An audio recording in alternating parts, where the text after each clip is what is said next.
हज पॉलिसी में बहुत से अहम फैसले किए गए हैं जिनका जानना आपके लिए निहायत ज़रूरी है। वफाकी हुकूमत ने ऐलान किया है कि हज 2026 की सरकारी स्कीम के तहत दरखास्तों का आगाज़ 4 अगस्त 2025 से किया जाएगा। इस बार हज के लिए रुजू करने वालों की तादाद रिकॉर्ड तोड़ चुकी है और अब तक 4,55,000 से ज़ायद दरखास्तें मौसूल हो चुकी हैं, जबकि पाकिस्तान का हज कोटा भी 1,95,000 से बढ़ाकर 2,55,000 कर दिया गया है। यानी सिर्फ 2,55,000 खुशनसीब अफराद ही मुंतखब हो सकेंगे। बाकी दरखास्त दहिंदगान कुरानदाजी के जरिए मुंतखब होंगे। अब सवाल यह है कि यह कोटा सिस्टम होता क्या है। हर साल सऊदी हुकूमत दुनिया भर के ममालिक को आबादी के लिहाज से हज कोटा देती है, यानी कि पाकिस्तान को 2026 में जो कोटा मिला है वो 2,55,000 हाजियों का है। इसमें से तकरीबन 60% हिस्सा हुकूमत पाकिस्तान की सरकारी हज स्कीम के तहत होता है, जबकि 40% हिस्सा मुख्तलिफ निजी टूर ऑपरेटर्स को दिया जाता है। इस निज़ाम के तहत सरकारी स्कीम वाले दरखास्त दहिंदगान बैंकों के जरिए दरखास्त देते हैं और अगर दरखास्तें कोटे से ज़्यादा आ जाएं, जैसे कि इस बार हुआ है, तो फिर कुरानदाजी की जाती है।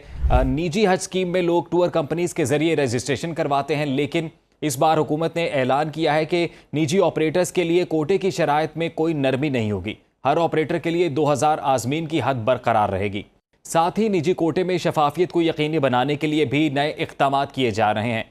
एक और बड़ी खबर यह है कि सऊदी हुकूमत के ताउन से चलने वाला रोड टू मक्का प्रोग्राम अब कराची, लाहौर समेत मजीद शहरों में भी दस्तयाब है। इसका मतलब यह है कि आपको इमिग्रेशन, पासपोर्ट, फिंगरप्रिंट्स जैसे जो मराहिल हैं वो पाकिस्तान में ही मुकम्मल करवा दिए जाएंगे और जद्दा या मदीना एयरपोर्ट पर लंबी लाइनों में खड़ा नहीं होना पड़ेगा। हज 2026 में गर्मी से बचाव के लिए बड़ा इकदाम किया गया है। मिना के खेमों में पहली बार एयर कंडीशंस और एयर कूलर्स फराहम किए जाएंगे ताकि आज़मीन शदीद गर्मी में सुकून से इबादत कर सकें।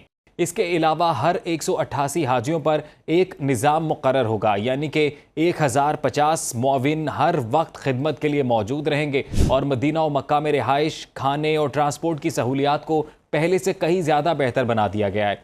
इसी वजह से रवा साल शिकायात में 72% कमी भी रिकॉर्ड की गई है।